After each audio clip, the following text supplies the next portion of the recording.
Imagine being free from slavery for months or even years, and you receive a letter from your former slave master asking, matter of fact, begging you to come back and help work on the land because he does not know what he's doing at all. After the Civil War, there were tons of plantation owners literally tracking down and harassing formerly enslaved people with letters. Hi guys, welcome back to our channel. In case you're new here, my name is Maren. And I'm Maureen. So in today's episode, we're going to be listening to a letter a former slave wrote in response to his master's letter, which was begging him to go back to a plantation after slavery was abolished. Right? And guys, I feel like there's a lot to be learned from this episode because while this letter exists, I do understand that a lot of people are not aware of such a letter or its content. Yeah. Right, so today let's just get into it and then we come back and talk about it. You can also let us know what you think about this episode on the comment section. Also consider subscribing if you're new to our channel because we're on the road to 200,000 subscribers. Right. Yeah, let's watch and then we come back. But I can definitely say with this letter, I'm proud of and Our our black ancestors. nation. Yeah, Yes, they did yes. some things that I feel like have not even been recorded. But let's watch first. Imagine being free from slavery for months or even years, and you receive a letter from your former slave master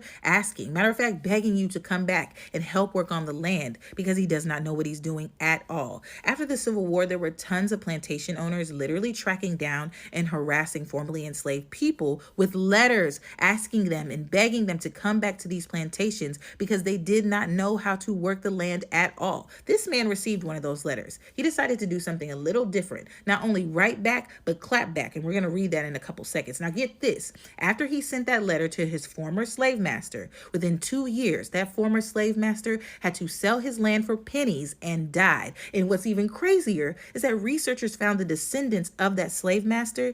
Do y'all know that they are still mad at this man for leaving? Let's get started and learn something new. Take it back to 1825 real quick. This is Jordan Anderson. And at 8 years old, he was sold to the Anderson family. He served the Anderson family for 39 years. He was married there to his wife Amanda, and they ended up having 11 children. Fast forward to 1865. Jordan Anderson and his wife Amanda and their kids are doing well. They're in Dayton, Ohio. He has a new job. He is not enslaved, and he is being paid well. He receives a letter from Colonel Anderson, his former slave master, who said that the plantation is in disarray. There's no one there to harvest the crops, and that this is his last-ditch effort to save the plantation. And Jordan Anderson says, I don't give a damn. And this month was the anniversary of this letter, August 7th, 1865. Jordan Anderson dictated his response through his new boss, Valentine Winters, and it was published in the Cincinnati Commercial. The letter entitled Letter from a Freedman to His Old Master. 1865.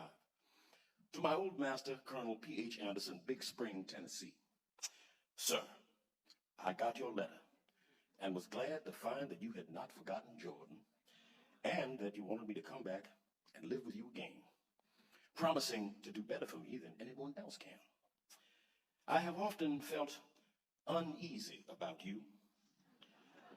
I thought the Yankees would have hung you before this.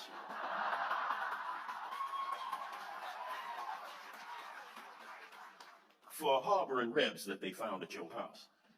I suppose they never heard about your going to Colonel Martin's to kill the Union soldier that was left by his company in their stable. Although you shot at me twice before I left you, I did not want to hear of your being hurt and am glad that you are still living.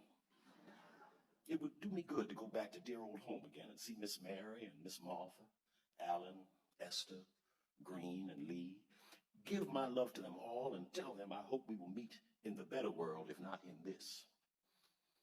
I would have gone back to see you all when I was working in the Nashville hospital, but one of the neighbors told me that Henry intended to shoot me if he ever got a chance. I want to know particularly what the good chance is you propose to give me. I am doing tolerably well here. I get $25 a month with victuals and clothing. Have a comfortable home for Mandy. The folks call her Mrs. Anderson. And the children, Millie, Jane, and Grundy, go to school and are learning well. The teacher says that Grundy has a head for a preacher. They go to Sunday school, and Mandy and me attend church regularly. We are kindly treated. Sometimes we overhear others saying, them colored people were slaves down in Tennessee. The children, they feel hurt when they hear such remarks, but I tell them, It was no disgrace in Tennessee to belong to Colonel Anderson. Many darkies would have been proud, as I used to be, to call you master. Now, if you will write and say what wages you will give me, I will better be able to decide whether it would be to my advantage to move back again. As to my freedom, which you say I can have, well, there's nothing to be gained on that score, as I got my free papers in 1864 from the Provost Marshal General of the Department of Nashville. Mandy says she would be afraid to go back without some proof that you were disposed to treat us kindly and justly. And we have concluded to test your sincerity by asking you to send us our wages for the time that we served you.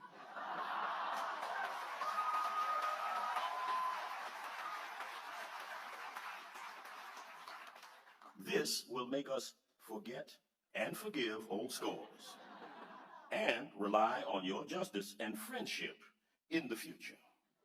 I served you faithfully for 32 years and Mandy 20 years. At $25 a month for me, $2 a week for Mandy, our earnings would amount to $11,680. Add this, the interest for the time of our wages have been kept back, and deduct what you paid for our clothing and 3 doctor visits for me, pulling a tooth for Mandy, and the balance will show what we are in justice entitled to. Please send the money by Adams Express in care of V. Winters, Esquire, Dayton, Ohio. If you fail to pay us for our faithful labors in the past, we can have little faith in your promises in the future. We trust the good maker has opened your eyes to the wrongs which you and your fathers have done to me and my fathers in making us toil for you for generations without recompense. Here I draw our wages every Saturday night, but in Tennessee, there was never any payday for the Negroes any more than for the horses and cows. Surely there will be a day of reckoning for those who defraud the laborer of his hire. In answering this letter, please state if there would be any safety for my Millie and Jane, who are now grown up and both good-looking girls. You know how it was with poor Matilda and Catherine. I would rather stay here and starve and die if it came to that, than to have my girls brought to shame and violence by the wickedness of their young masters. You will also please state if there have been any schools open for the colored children in your neighborhood. The great desire of my life now is to give my children an education and have them form virtuous habits. Say howdy to George Carter and thank him for taking the pistol from you when you were shooting at me. Your old servant, Jordan Anderson. As I said before, a researcher was able to find the descendants of Colonel Anderson, the slave master. Now, he says, I actually contacted the descendants of Colonel Anderson. I couldn't find Jordan Anderson's descendants, but we'll get to that in a second because there are descendants. He said, but I did find some of them were still living in Big Springs, Tennessee. What's amazing is that the current living relatives of Colonel Anderson are still angry at Jordan for not coming back, or to say that he should have been faithful and come back to the plantation to help out because he knew that the plantation was in such disrepair because of the Civil War. We're eventually able to find the descendants of Jordan Anderson, and this is his great-grandson. Now, Jordan Anderson worked a lot of jobs up until he was 79 years old, and he passed away about 1905, and his wife passed away in 1913, and she's buried right next to him. And the researcher Raymond Winbush, who was able to find those descendants, summarized this perfectly. We have not done the repair in this country that is necessary to heal racism. As I grow older, I'm very cynical about the fact of whether this country will ever resolve its issues of race, because in this country, people do not want to speak the truth about it. They're in a state of denial about it. I think in order for reparations to begin, we must all engage in the necessary dialogue. I hope you learned something new.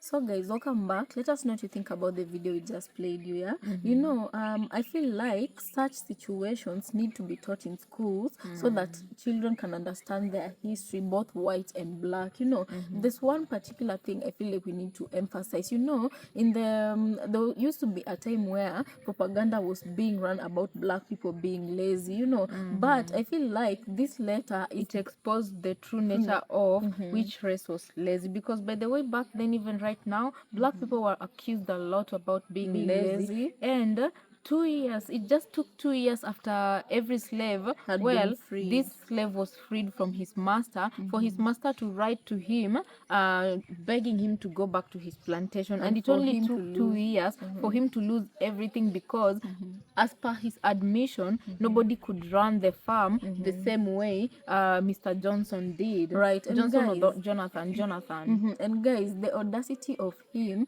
to even ask the slave to come back, and I feel like he asked for a very reasonable price. Yeah, if you Right. mean what you're saying, because As a sign of goodwill, Faith, do this and this for pay me for the duration that I have already worked for you before we can even talk about something else. And for the 2 years to elapse and then him eventually losing his farm after the letters, it only means that he was still not willing to pay his former slave, Right. And also, it also just shows the way because in his letter he claimed that he could protect his former slave and his family, and the former slave protested, saying that he knew that someone in that town wanted to unalive him, and that him and his family were not safe, So for him to Especially say he his knew that daughters. his master would not keep him safe, I feel like that was a point he made, because like how do you claim you can protect these people yet you never even defended them when they were working as your servant? Because Actually, guys, defend them from what? He was the root cause of all the evil they were going through,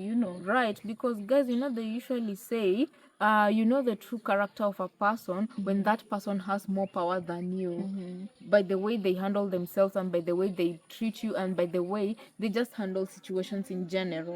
And the audacity of his offsprings to still be mad to this day, because according to, like, I feel like this beats all logic. Sometimes you just need to use common sense. Who has the right to be angry?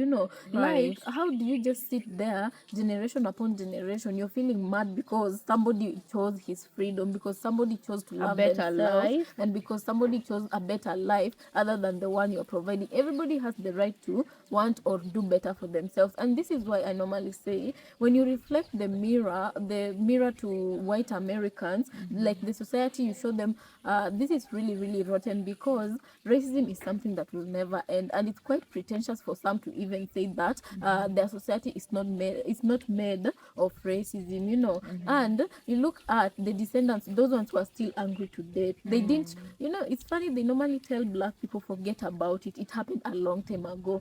So when you look at these unique situations where you find descendants who are still angry at certain slave descendants because they got free, so why are they supposed okay, why Them are they they see- dwelling into that anger? Yeah, them they see it as the former slaves Betrayal. abandoned them. Or someone only abandons you if emotionally both of you were linked in a positive way, so you have a right to be mad. But why are you getting mad and you are causing emotional and physical scars to these former slaves? Right. So this just goes to show that even white people have not forgotten. Only that, let's say they do a They better like to- job at pretending that they have forgotten, or they don't Because know it's convenient for for them. But these ones, if they're still angry at the guy and his descendants for getting away, then definitely they still remember. And you look at the descendants of this other guy, them, they're living their lives, they're very happy. I feel like to some extent this is how that the ancestors really tried to get a better life for their offsprings, because imagine if he would have been trauma bonded to his former master, and He would then have gone that back. letter alone emotionally manipulates him, and then he chooses to go back. And at this stage, his daughters have blossomed into their teenagehood, and all Young the things, women. young women, and then you get seduced or you get lied. Emotionally, you feel like your master means well for you. If he says he's Only gonna for you to go back and into what will be a slavery. yeah, he would have definitely like Looked not done for a way right to keep them there yeah, permanently. and for the black guy who'd have not done right by his family. So I feel like for that reason, yeah, the ancestors really did try to fight, and I feel like it's a lot of lessons that need to be taught in schools so that everybody can learn. It's things like this that really expose the real image of America, because this is just one story of Among one slave, so many, yeah. So this is just one story that we're getting to hear Right. among amongst so many more that we haven't even heard of. And as the lady said, when she was finishing, that there's so much America needs to do, especially if they intend on ending racism, and they need to address certain things. Like, for example, this is something that has followed their generation, and you Right. know that that slave master, his descendants are still living up today. So you can imagine those are the real-time racists we are having in this today's society, 2025. You know. Yeah, because they regardless have of that anger. them still knowing the working conditions of slaves back then, regardless of them still knowing the trauma and the suffering these slaves went through, they can still be able to to hold a grudge against the very same people People who they've wanted- hurt for exactly. leaving them. It doesn't make sense. Right. So guys, let us know what you think about this episode. Definitely we'd like to hear from you. Yeah. Also consider subscribing if it's your first time here, and we'll catch you on our next episode.